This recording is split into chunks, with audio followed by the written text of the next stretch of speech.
नमस्कार दोस्तों, Gurukul of politics पर आपका स्वागत है। मैं हूं आपका दोस्त धर्मेंद्र कुमारी और हमारे साथ मौजूद हैं हम सबके प्रिय डॉक्टर सतीश त्यागी जी। नमस्कार दोस्तों, वैसे तो आजकल अखबारों का ज़माना नहीं रहा, लेकिन फिर भी अखबार तो निकलते ही हैं। और जो गिने चुने लोग अखबार पढ़ते हैं वो अगर अखबार को पूरा पढ़ लें तो उनको उसमें से 80% खबरें क्राइम की मिलेंगी। अगर आज का भी आपने दैनिक भास्कर पढ़ा हो तो आपको अखबार पढ़ते पढ़ते डर लगने लग जाएगा। और जब अखबार 10-11 बजे अपनी मौत मर जाता है तो उसके बाद दिन भर में जो खबरें आती हैं वो क्राइम से जुड़ी हुई होती हैं। और अब तो हालात ये हो गई दोस्तों कि जिनसे लोग बात करते हुए जिनसे डर लगा करता जिन लोगों को, उनको ही लोग डराने लगे हैं। अब हालात देखिए कि इनेलो के जो अध्यक्ष हैं अभय चौटाला जी, उनके बेटों को डराया जा रहा है कि राठी जैसा तुम्हारा काम कर देंगे। और उधर से हमारे जो मुख्यमंत्री जी हैं वो 2-4 दिन में उनकी फेसबुक पेज पे कार्टून सा लग जाता है जिसमें 2-4 अपराधी आगे बैठे होते हैं और यो नायब का हरियाणा है प्रधान। लेकिन सच्चाई ये है कि हरियाणा क्राइम की एक नई राजधानी के रूप में उभर चुका है। प्रदेश के हर ज़िलों में ऐसे ऐसे लोग उभर के सामने आ रहे हैं जो आतंक का पर्याय बन चुके हैं। पुलिस की व्यवस्थाएं लगभग नकारा साबित हो रही हैं, नाकामयाब साबित हो रही हैं और जान माल प्रदेश में किसी की सुरक्षित नहीं है। ये एक कड़वी सच्चाई है और इसे नायब सैनी जी के चुटकुले इस सच्चाई को ढांप नहीं सकते हैं। तो कहाँ तो एक तरफ ये बहुत सुरक्षित प्रदेश माना जाता था और कहाँ से ये एक अपराध का एक नए केंद्र के रूप में हरियाणा उभर चुका है। ये हम सब के लिए चिंता की बात है। सरकार को इसकी तरफ ध्यान देना चाहिए। ये कैसे रुकेगा, ये क्यों फैल रहा है, इस पर आप अपने विचार रख सकते हैं। डॉक्टर साहब जी, ये तो मतलब इंतहाई हो गई है कि कोई अभय चौटाला के बेटों को भी डराए धमकी दे, क्योंकि वहाँ तो कहते हैं कि फ़ोन करने वालों के तो खुद मतलब हाथ पांव खड़े हो जाया करते थे एक दौर में। तो क्या नायब जी की जो पुलिस है, हरियाणा पुलिस, क्या वो सक्षम नहीं है अब अपराधियों पे लगाम कसने के लिए, या ये व्यवस्था पूरी लुंज-पुंज हो चुकी है, या अपराधी इतने ज़्यादा हो चुके हैं कि लोगों को अब घर से बाहर निकलते हुए डर लगने लगा है? देखिए हालात तो बहुत नाजुक हैं। मैंने भी जब सुना तो मेरी पहली प्रतिक्रिया चिंता वाली थी और चिंता में एक थोड़ा सा हास्य का पुट था। मैं ये भी सोच रहा था कि जिस प्रदेश में अभय सिंह चौटाला को धमकी दी जा सकती है, हाँ, तो वहाँ और कौन बचेगा? मतलब सेफ कौन है फिर? देखिए अभय चौटाला कोई मतलब मेरे कहने का आशय नहीं कि बहुत वो दबंग हैं या कुछ तरह के वो हैं, विधायक हैं, लेकिन फिर भी उनके बेटों को धमकी दे रहे हैं। एक राजनीतिक दल का नेतृत्व कर रहे हैं और उनकी छवि ऐसी है कि वो हमेशा खुद कहते हैं मैं किसी से नहीं डरता। और मतलब मजबूत आदमी है राजनीति में भी और सामाजिक स्तर पर भी। बावजूद इसके अगर उनको धमकी मिल सकती है तो एक आम आदमी की रिएक्शन यही होगी कि हमारी तो औकात क्या है, हमारी क्या विसात है, हम तो कैसे बच पाएंगे। ये चीज़ें हम कभी पूर्वांचल और बिहार की कहानियाँ सुनते थे इस तरीके की, जहाँ बाहुबली होते थे। और एक मैं आपको रोचक बात बताऊँ, ऐसे कई लोग मेरे संपर्क में आए जो ये बताते थे कि हम शूटर हैं। अच्छा, नए नए लड़के, ये 20-30 साल पुरानी बात बता रहा हूँ मैं आपको। मैंने भाई कहाँ तुम किसके लिए काम करते हो? तो वो पश्चिमी उत्तर प्रदेश के गैंगस्टर्स के नाम बताते थे, पूर्वांचल तक के नाम बताते थे कि हम फलाने श्री प्रकाश शुक्ला के गैंग में काम कर रहे हैं। तो हरियाणा के जो लोग अब 10-15 साल पहले किन्हीं वजहों से उत्तर प्रदेश के दबंगी और जो ये बाहुबलियों के लिए काम करते थे, शूटर वगैरह का, आज वो अपने आप में एक बाहुबलियों के रूप में स्थापित हो गए।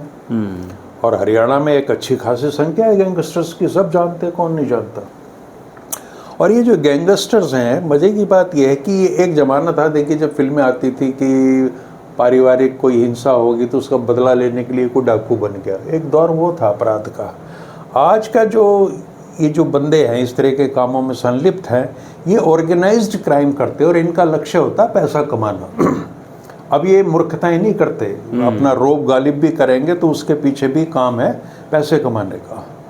और एक उदाहरण मैं आपको बताऊं, मैं साक्षी रहा हूँ उस घटना का, कि एक एक्सटॉर्शन की धमकी आई और उस बंदे ने किसी से संपर्क किया कि जी मेरा ये काम निपटवा दो। तो वो जो गुंडा था, बदमाश था, उस समय हरियाणा की एक जेल में था। तो उससे बातचीत हुई तो उसने ये कहा कि भाई साहब चलो आप आए हो तो मैं कर दूंगा, कुछ रियायत दे दूंगा, लेकिन पैसा तो चाहिए। मतलब 350 परिवार हैं जो मेरे अंडर काम करते हैं, शूटर हैं और तरह के काम करते हैं। हाँ, मेरी कंपनी में 350 लोग हैं। मतलब उनके खर्चे पानी, उनके परिवारों की देखभाल, बीमारी, अब सबका ध्यान रखना पड़ता है। पैसा तो देना पड़ेगा, पैसा देना पड़ेगा। और बात कितनी जस्टिफाइड है, लॉजिक है इसके पीछे। भाई आप सरकार तो रोजगार दे नहीं पा रही, सरकार कहाँ जाएंगे? सीईटी के करीबन 13-14 लाख फार्म भरे गए हैं। हाँ, और करीबन 5-6 लाख ऐसे भी हैं जो फार्म भरना चाहते थे और इनकी जल्दबाजी उसे भर नहीं पाए। तो 20-25 तो पढ़े लिखे ऐसे बेरोजगार हरियाणा में हैं जो चपरासी की नौकरी चाहते हैं। तो वही मैं कह रहा हूँ, देखिए एक पैरेलल में खींचने की कोशिश कर रहा हूँ कि एक गुंडा है, दबंग आदमी है, वो भी रोजगार देने की स्थिति में है। मतलब अगर कोई लोकल लेवल का भी गुंडा है या अभी अभी उसकी भर्ती हुई है गुंडे के रूप में, तो उसको 4-5 लोगों को रोजगार दे देगा वो, है 10 को भी दे सकता है। ड्राइवर वगैरह हैं, कुछ लोग वैसे ही साथ जाते हैं।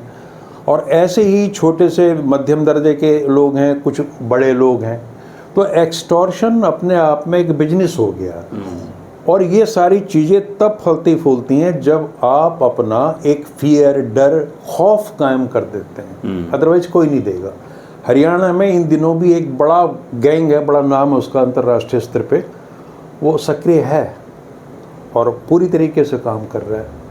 और सरकार भी बखूबी जानती है कि वो है, एग्जिस्ट करता है, विदेशों तक में हाथ उनके वो हैं। पर फिर सरकार काहे की, किस बात की सरकार, अगर वो लोगों को सेफ नहीं रख सकती? सरकार नहीं ना, आपने कहा ना कि सरकार को इस ओर ध्यान देना चाहिए। ध्यान सरकार नहीं देती, ध्यान बदमाश सरकार का आकर्षित करते हैं। ध्यान तो वो दिलाते हैं कि हम हैं और कुछ बिगाड़ सकते हो तो बिगाड़ लो।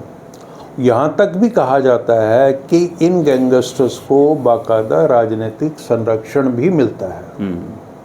नहीं तो क्या मजाल है जी, अपराधी मतलब हरियाणा में रह जाए। हाँ। क्या मजाल है। और अब जो अभय सिंह का मामला, आपको अब 10-15 दिन पहले उन्होंने एक बयान दिया था कि मुझे 1 दिन का चीफ मिनिस्टर बना दो, अपराधी शाम तक हाथ नहीं आएंगे। मैं इस धमकी को वहाँ जोड़ के देख रहा हूँ कि हरियाणा में कोई पॉलिटिशियन खड़ा हुआ, उसने कहा कि मैं 24 घंटे के अंदर अंदर इसको, तो उनको डराया जा रहा है, उनको डराया जा रहा है, चुनौती दी जा रही है। हाँ, कि भाई आप तो क्या हटाओगे, हम ही हटा, आप खुद ही खतरे में हो। तो ये जो वार चल रही है ना बीच में, ये बहुत खतरनाक स्थिति में आ गई है। और मैं ये मान कर चल रहा हूँ कि जो हरियाणा का बेरोजगार नौजवान है, जिसको ये लग रहा है कि सरकार हमें रोजगार नहीं दे पाएगी, तो इस तरह से भी हमें रोजगार मिलने का एक रास्ता खुल रहा है, जिसमें ग्लैमर भी है, जिसमें आप खौफ पैदा करने की क्षमता भी रखते हैं और जिसमें धन भी है।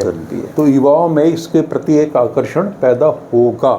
और एक बड़ी बात, जो नफे सिंह राठी थे इनेलो के अध्यक्ष, उनको तो गोली मार कर हत्या हुई थी।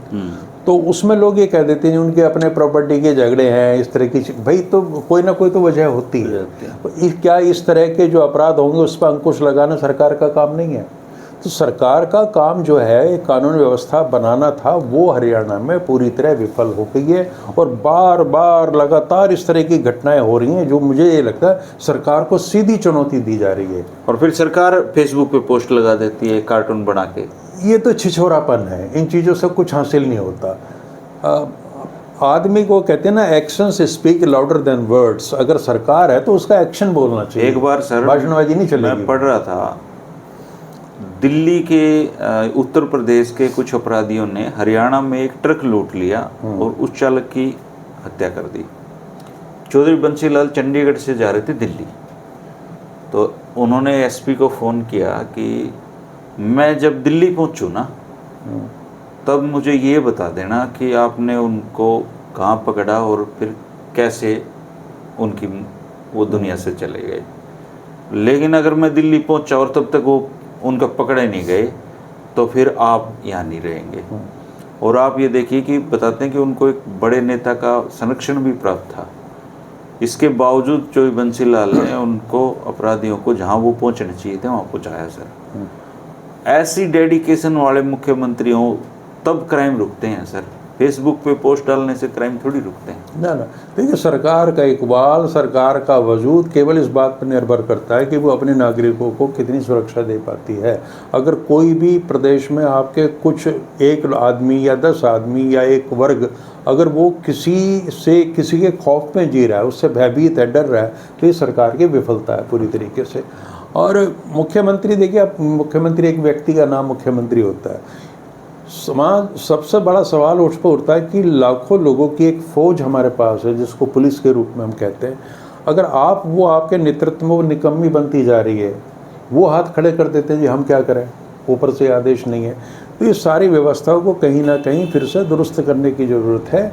और हमें ऐसे अधिकारी चाहिए पुलिस के जो राजनीतिक नेताओं की बात ना मानते हों, मतलब उनके गलत आदेशों को वो नकार दें। और पुलिस का इकबाल की अगर बात करो तो आपने देखा होगा सिरसा में कैसे एक डीएसपी को माफ़ी मंगवाई जी घर पे ले जाके। हाँ। और जब मुख्यमंत्री से पूछा गया तो उन्होंने कहा कि पहले की सरकारों में तो ये होता था कि पुलिस अधिकारियों की बेइज्जती होती थी, हमने तो माफ़ी मंगवाई है। हाँ, वो बड़ा मतलब उसको जस्टिफाई किया जा रहा है यहाँ उनका वो जो वक्तव्य वो तो चर्चित रहा है उस समय। वो तो खराब थे, कोई बात नहीं, आप भी क्या खराब ही होगे। हाँ, लेकिन बस आपको एक चल पड़ा ना कि अपने दौर में जो चीज़ें खराब हो रही हैं उसके लिए आप ये मान के, इससे पहले और बहुत स्थिति खराब थी और अगर हमारे यहाँ ये चीज़ें चल रही हैं तो ये स्वाभाविक है और ये ऐसे ही चलती रहेंगी। तो मुख्यमंत्री का मैं जो कहना चाह रहा था कि मुख्यमंत्री को अपने आप में कोई बहुत बड़ी ऐसी चीज़ नहीं है, लेकिन वो जिस तंत्र का नेतृत्व कर रहा है अगर उस पर लोग सवाल या निशान उठाने लगेंगे और पुलिस की मौजूदगी होते हुए अगर आम नागरिकों में भय व्याप्त होगा तो ये सरकार के लिए शर्म की बात है। और ये चुटकुलेबाजी इनसे काम नहीं चलेगा, कहीं ना कहीं आपको डिलीवर करना पड़ेगा। बट स्ट्रॉन्ग डेडिकेशन दिखानी पड़ेगी इस बात को लेके कि मैं प्रदेश में क्राइम, आप देखिए अगर क्राइम बढ़ रहा है तो आप पुलिस अधिकारियों की खबर लीजिए, काम है आपका।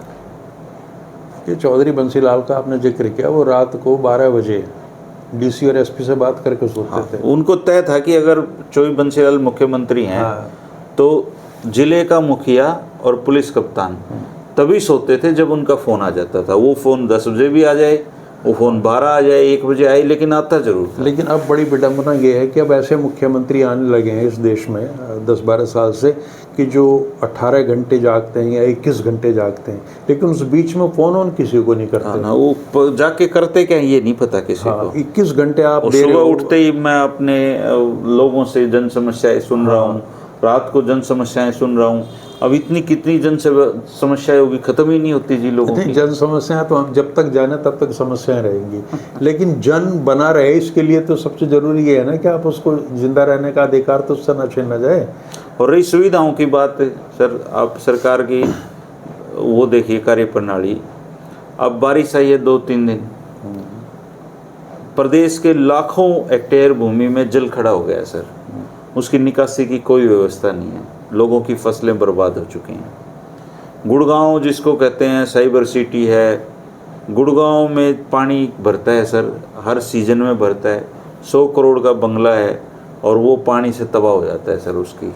तो मतलब ये लोग जहाँ से हाईएस्ट रेवेन्यू लेते हैं उसका हाल भी बुरा कर रखा है सर इन लोगों ने।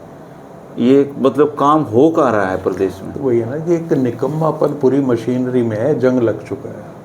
अब देखिए कोई ऐसे माहौल में अगर कोई ऐसा थोड़ा सा भी गंभीर किस्म का अधिकारी आ जाए तो वो एकदम हीरो बन जाता है। अभी रोहतक में आप देख रहे होंगे नगर निगम में एक आयुक्त हैं, तो उन्होंने थोड़ा सा अतिक्रमण के खिलाफ सख्त किया है, तो उनमें एक ना हीरोशिप उनकी उभरने लगी है। जैसे गुड़गांव में भाट साहब हैं वो। हाँ, तो ये कहने लगे जी वो बड़ा अच्छा वो है। वो भाट साहब जो ना वो आए थे भी किसी कार्यक्रम में, वो ये बोले कि अतिक्रमण मत करना नहीं तो मैं आ जाऊंगा। समझ में नहीं आती कि इस व्यवस्था में कोई व्यवस्था से ऊपर कोई व्यक्ति ऐसे प्रतीक के रूप में उभर आता है कि वो सबसे अलग हटकर वो सारी चीज़ों को अंजाम दे देगा।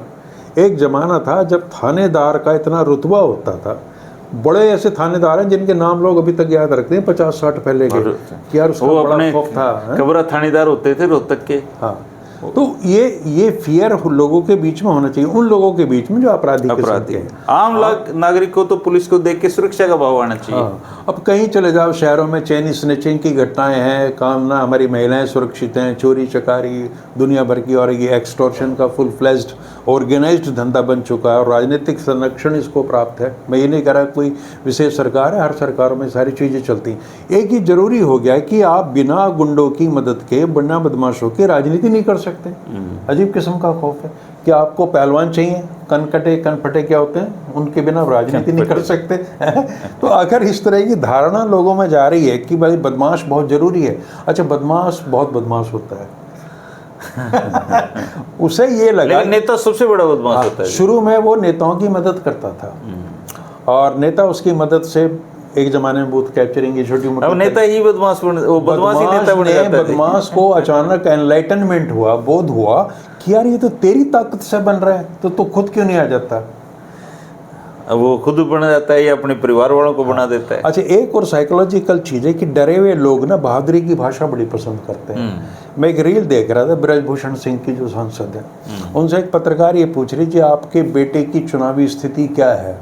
वो चुनाव लड़ रहा था, बोला प्रतीक भूषण सिंह चुनाव हार जाएंगे क्या? हार जाएंगे तो फिर मेरे होने का क्या मतलब है? भाजपा हार जाएगी पूरे प्रदेश में, सब जगह हार जाएगी। यानी एक आप देखिए वो क्या मैसेज देना चाह रहा लोगों को कि ब्रजभूषण सिंह का लड़का हार जाएगा चुनाव, फिर तो बीजेपी सब जगह हार जाएगी। जीतेगी यार, वो पता नहीं क्या हुआ। लेकिन अब देखना यही ट्रेंड अब आगे आएगा। हरियाणा अभी भी बहुत बचा हुआ है, चूंकि हरियाणा का जो आम आदमी है वो इतना बहादुर है, वो किसी की गुंडागर्दी मानता नहीं, सच्चाई ये है। लेकिन इस जो हरियाणवीपन है ना आपका, ये ताकत है, इसको ख़त्म करने की भी साजिश है कि इनको डरपोक बना दो ताकि एक छत्र राज पूरा होना चाहिए। और हमें ये ध्यान रखना होगा कि एनसीआर के 13-14 जिले हमारे एनसीआर में आते हैं और हरियाणा अब हो रही है। जैसी जैसे यहाँ प्रॉस्पेरिटी बढ़ेगी, समृद्धि बढ़ेगी, आप देखना कि ये चीज़ें आएंगी। और एक बहुत बड़ी खतरनाक चीज़ हूँ, मेरे एक नौजवान मित्र से बात हो रही थी मेरी, तो उसमें बहुत संभावना है, बहुत बड़ा आदमी बनेगा वो वक्त पैसे के लिहाज से। तो मैंने कहा भाई आप अपने बिजनेस यहाँ क्यों नहीं करते, विदेश जाने क्यों सोच रहे हो?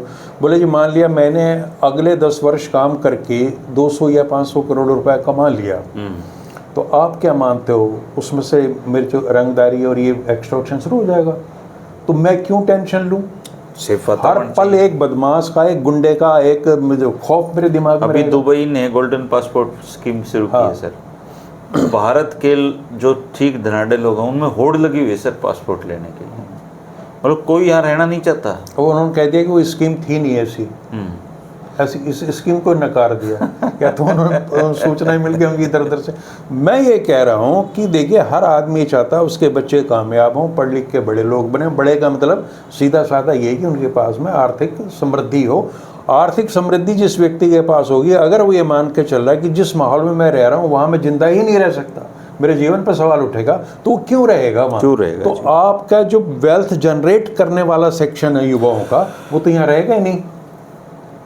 ठीक बात। और जो जिसके अंदर कोई संभावना ही नहीं है किसी भी तरीके की, जिस बेचारे पर ना जॉब है ना कुछ है, वो इनके दबंगों के साथ फॉर्म भर रहा है जी। क्या कर रहा है वो जो पढ़े लिखे बेरोजगार हैं? लेकिन मोटा लगाओ 15 लाख लोग ग्रुप सी की भी नौकरी मिल जाए, बेचारे इसके लिए भी ट्राई कर रहे हैं। लेकिन नौकरी तो उनमें से 15,000 को भी नहीं मिलनी। दुर्भाग्यपूर्ण ये है कि कभी भी ये मसले ना तो आपकी विधानसभा में उठते ना देश की संसद में उठते। इन पर कभी चर्चा होती है? कभी कोई चर्चा नहीं होती, चुटमुट होगी बस। और मैं पिछले 5-7 सालों से एक ट्रेंड देख रहा हूँ कि अपने आप को बड़ी अच्छी पार्टी और कहने वाली, उसमें गुंडों का प्रवेश हो रहा लगातार। सुसंस्कारित पार्टी है, हाँ, संस्कारी पार्टी में। यानी उन लोगों ने भी महसूस कर लिया कि अगर जिंदा रहना है तो भी इनका सहारा लेना पड़ेगा। और वो बाकायदा चुनाव जीत के आने लगे लोग, और पार्टी उनको डिसोन नहीं कर रही बल्कि और एनकरेज करती है। नेता के साथ वो चलते हैं साथ में, और नेता ये मैसेज देने की कोशिश करता, पता नहीं किसको ये मैसेज देना चाह रहा कि मैं शरीफ आदमी नहीं हूँ। अजीब है। और नेता ये मैसेज देना चाह रहा है कि भाई मुझे कमज़ोर मत मानना, मैं शरीफ आदमी नहीं हूँ। मेरे इर्द गिर्द जो ये भाई साहब जो खड़े हैं ना, मतलब ये मेरे साथ भी हैं, तो जब इतना ग्लैमर हो जाएगा, इतनी बड़ी आवश्यकता आपने गुंडों की पैदा कर दी राजनीति में, तो वो पहले अपने ये धंधे करेंगे, उसके बाद में राजनीति करेंगे। तो बहुत कोई, मैं मान के चल रहा हूँ कि 10, 15, 20 साल अगर हालात नहीं सुधारे तो आपके जितनी भी उस समय संख्या होगी सदन की, आपको पता चला कि 50% लोग जो हैं अपराधी वो भले मानुस ही वहाँ पे होंगे। और सरकार को लगता है कि गाने पे रोक लगाने से अपराध रुक जाएगा। नहीं, ये सब बेकार की बातें हैं।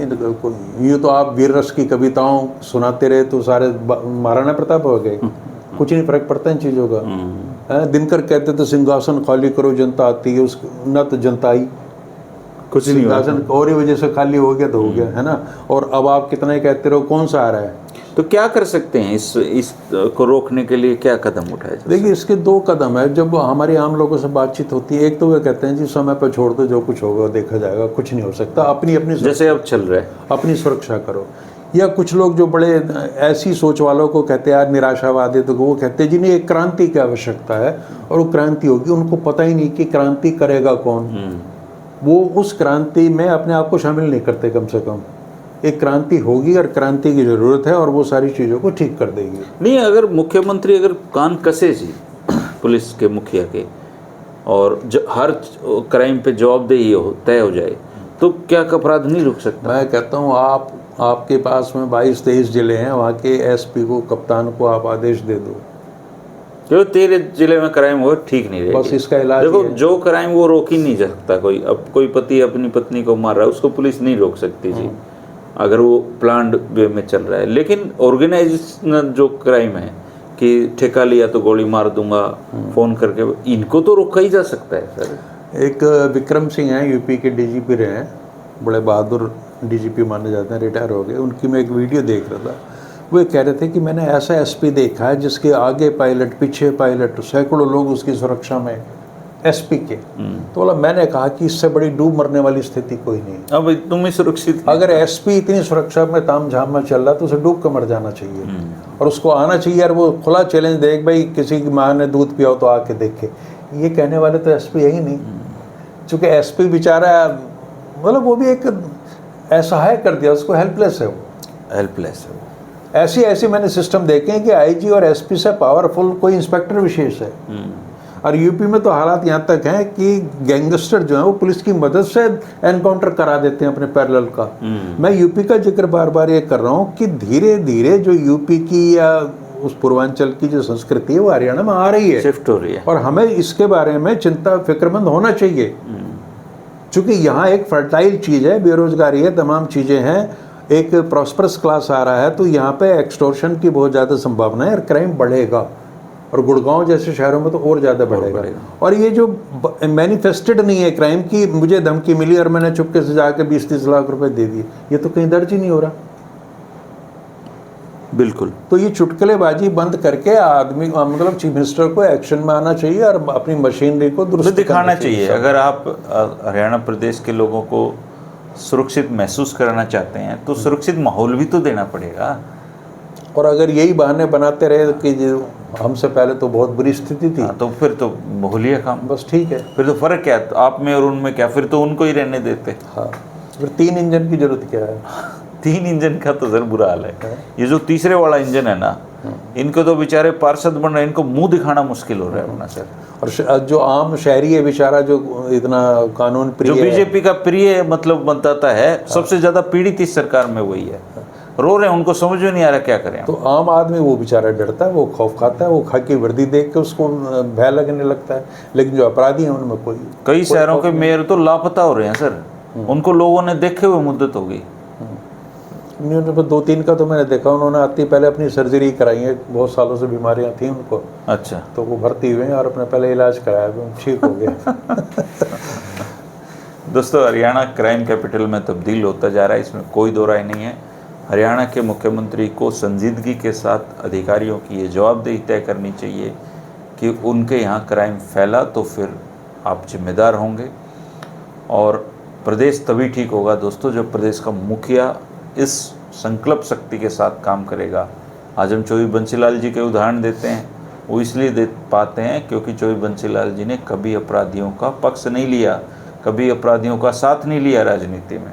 तो जो लोग साथ लेंगे जो अपनी पार्टियों से उनको टिकट देंगे, जो अपनी सरकारें उनके भरोसे चलाएंगे, तो फिर अब क्राइम नहीं रुक सकता है। हरियाणा एक बहुत अच्छा स्टेट है, वो छोटा सा प्यारा सा स्टेट है, और अगर हम इसको ही सुरक्षित नहीं कर सकते तो ये ट्रिपल इंजन की सरकार है, इसका बेकार है, इसका कोई यहाँ पे यूज नहीं है। हाँ, अगर ये सुविधाएं दे लोगों को तो तकलीफ़ों को कम करें, एक क्राइम फ्री स्टेट बनाएं, तो ट्रिपल का ये फिर 4, 5, 6, 7 इंजन भी इसमें जोड़ो, तब भी ये सरकार अच्छी है। आप ज़रूर कमेंट करके बताना दोस्तों कि हरियाणा अपराध मुक्त कैसे हो सकता है। शुक्रिया, नमस्कार। नमस्कार।